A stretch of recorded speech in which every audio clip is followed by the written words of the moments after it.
శ్రీమాత్రే నమ. శ్రీ గురుభ్యో నమ. ప్రేక్షకులకు విశ్వావసు నామ సంవత్సర ఉగాది శుభాకాంక్షలు.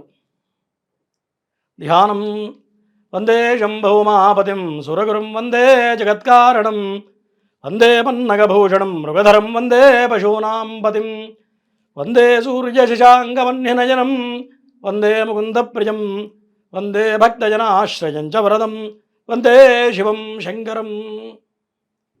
ముందుగా విశ్వావసు నామ సంవత్సరంలో మేషరాశి నుండి మీనరాశి వరకు ద్వాదశ రాశుల వాళ్ళకి ఈ కొత్త సంవత్సరం ఏప్రిల్ మాసంలో ఏ విధంగా ఉందో ఇప్పుడు చూసుకుందాం. ఇప్పుడు తులారాశి. ఈ తులారాశి వాళ్ళకి ప్రధానంగా చంద్రుడు కొంత దోషప్రదంగా కనపడుతూ ఉన్నాడు. అట్లాగే ధన సప్తమాధిపతి అయినటువంటి కుజుడు నీచ స్థితిలో కనపడుతున్నాడు. అదే సమయంలో రవిగ్రహం మాత్రం కొంత అనుకూలంగా కనపడుతూ ఉంది. మరి గురుగ్రహం కూడా అనుకూలంగా కనపడుతుంది. ప్రధానంగా ఈ యొక్క తులారాశి వాళ్ళు ఫైనాన్షియల్గా కొంత జాగ్రత్తగా ఉండడం అనేది ప్రధానంగా ఈ మాసంలో చెప్పదగ్గ సూచన. ధనం చేతికి అందుతుంది. అదే సమయంలో మీకు వచ్చిన ధనం కన్నా అధిక మొత్తంలో ఖర్చు అయ్యే అవకాశాలు కనపడుతూ ఉన్నాయి. అంటే వచ్చిన ధనం కన్నా ఖర్చు ఎక్కువ పెట్టే విధంగా కనపడుతూ ఉంది. మరి షష్ఠగ్రహ కూటమి 6వ స్థానంలో ఏర్పడబోతూ ఉంది. ఈ 3 మాసాలు కూడా ఆరోగ్యపరంగా మరి ఆర్థిక పరంగా కొంత జాగ్రత్త అవసరం తులారాశి వాళ్ళకి. మరి ఈ మాసంలో మీరు ఏదైతే ఫైనాన్షియల్ పరంగా ఏదైతే కొన్ని కొత్త నిర్ణయాలు తీసుకుంటారో వాటి వల్ల కొన్ని చిక్కుముడులు వచ్చే అవకాశాలు కనపడుతూ ఉన్నాయి. మరి కోర్టు కేసు వ్యవహారాలలో కానీ మరి ఆరోగ్యపరమైన వ్యవహారాల్లో కానీ కొంత జాగ్రత్త అవసరం ఈ యొక్క తులారాశి వాళ్ళకి. అట్లాగే ఈ తులారాశి వాళ్ళకి ప్రధానంగా అష్టమ భావంలో బృహస్పతి గ్రహం ఉండడం వలన కొంత గర్భ సంబంధమైన సమస్యలు రావడం, మరి డైజెషన్ ప్రాబ్లమ్స్ లాంటివి రావడం కానీ, మరి స్కిన్ సంబంధించిన చర్మ వ్యాధులు రావడం కానీ ప్రధానంగా కనపడుతూ ఉంది. షష్ఠగ్రహ కూటమి ప్రభావం వల్ల కొంత అనారోగ్య సమస్యలు, శత్రు సంబంధమైన బాధలు, అంటే వీళ్ళకి అనుకోకుండా శత్రువులు అధికం అవుతారు ఈ మాసంలో. కాబట్టి ఈ నెల రోజులు కూడా కొంత జాగ్రత్తగా ఆచితూచి అడుగులు వేయాలి. ఎవరిని ప్రధానంగా నమ్మకుండా జాగ్రత్తగా ఉండడం అనేది ప్రధానంగా తులారాశి వాళ్ళకి చెప్పదగ్గ సూచన.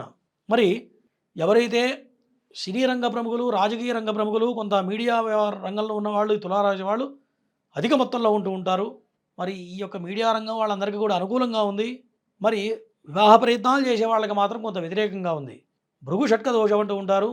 శుక్రుడు 6వ స్థానంలో ఉంటే మరి దాంపత్యపరంగా వివాహ ప్రయత్నాలు చేసే వాళ్ళకి, ప్రేమ వ్యవహారంలో ఉన్న వాళ్ళకి కొంత వ్యతిరేకంగా కనపడుతుంది. ఇద్దరి మధ్యలో కొన్ని రకాల విభేదాలు రావడం, ఒక 2-3 మాసాలు దూరం కావడంగా కనపడుతుంది. కాబట్టి ఈ నిర్ణయాల విషయంలో కొంత ఆచితూచి ప్రధానంగా నిదానంగా ముందుకు వెళ్ళడం అనేది ప్రధానంగా చెప్పదగ్గ సూచన తులారాశి వాళ్ళకి.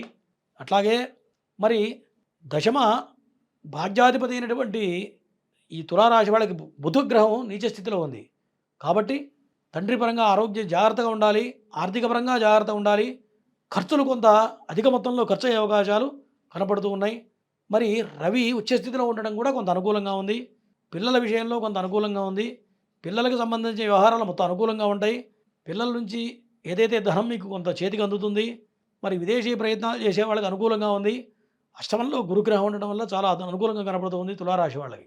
అట్లాగే తులారాశి వాళ్ళకి ధన సప్తమాధిపతి అయినటువంటి కుజుడు నీచబడడం వల్ల, అట్లాగే తులారాశి వాళ్ళకి ధన సప్తమాధిపతి కుజుడు నీచబడడం ప్రధానంగా మరి భార్యకు సంబంధించిన వ్యవహారాల్లో కొంత అనారోగ్య సూచన కనపడుతూ ఉంది. ధనం ఎక్కువ మొత్తంలో ఖర్చు అవుతుంది. ఈ మాసంలో ఏదైతే భూ సంబంధమైన వ్యవహారాలు అనేది పనికిరాదు. మీరు ఆస్తులు అమ్మాలన్నా కొనాలన్నా ఈ మాసంలో ఎటువంటి ప్రయత్నం చేసినా అది కొంత వ్యతిరేకంగా కనపడుతూ ఉంది. అంటే ఆస్తి అమ్మాలంటే ఈ మాసం అనేది పనికిరాదు. ఈ మాసంలో ఆస్తులు అమ్మినట్లయితే తక్కువగా అమ్ముకోవాల్సిన పరిస్థితులు గోచరిస్తూ ఉన్నాయి. మరి కుజగ్రహం నీచస్థితి అనేది ఇంకా 2 మాసాలు కనపడుతూ ఉంది. ఈ 2 మాసాలు కూడా ఆర్థికపరమైన వ్యవహారాలు వాయిదా వేసుకోవడం అనేది ప్రధానంగా చెప్పదగ్గ సూచన.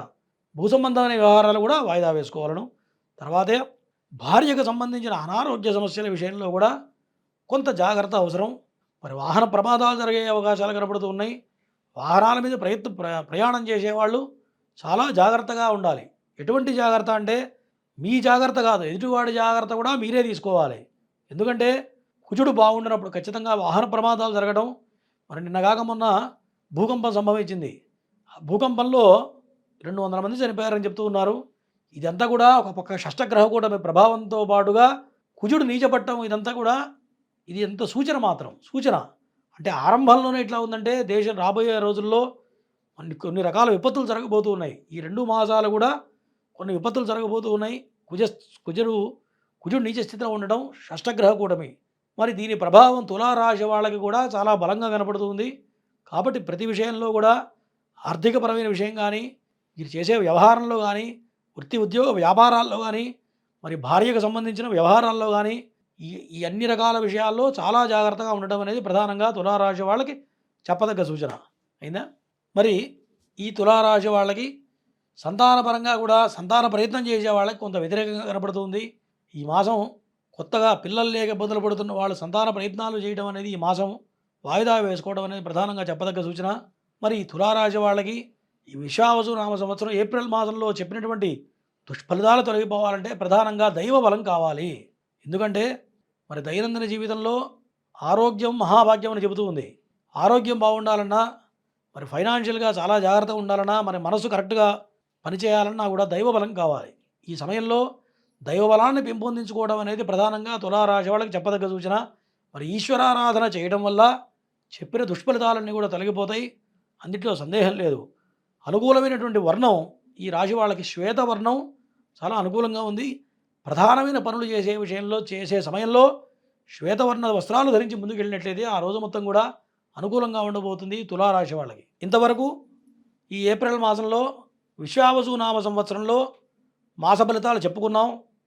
మరి ఇటువంటి దుష్ఫలితాలు తొలగిపోయి సత్ఫలితాలు కలగాలంటే మీ జన్మజాతకం ప్రధానంగా చూసుకోవాలి. జన్మజాతకంలో గ్రహాలు ఉచ్చస్థితిలో ఉన్నట్లయితే ఈ యొక్క దుష్ఫలితాలు తక్కువ ప్రభావం కలిగే అవకాశాలు ఉన్నాయి. ఉచ్చస్థితిలో ఉన్నట్లయితే ఇంకా మంచి మంచి ఫలితాలు వస్తాయి. ఇవన్నీ బేరుజు ఎట్లా వేస్తామయ్యా అంటే జన్మజాతకం ప్రధానం కాబట్టి జన్మజాతకాన్ని అనుసరించి కొంత ముందుకు వెళ్ళాలి. మరి చెప్పినటువంటి నియమాలు పాటిస్తూ దైవారాధనలు చేసుకుంటూ ఈ ఏప్రిల్ మాసంలో మీరందరూ కూడా సుఖ సంతోషాలతో ఉండాలని ఈశ్వరాన్ని ప్రార్థిస్తూ సెలవు.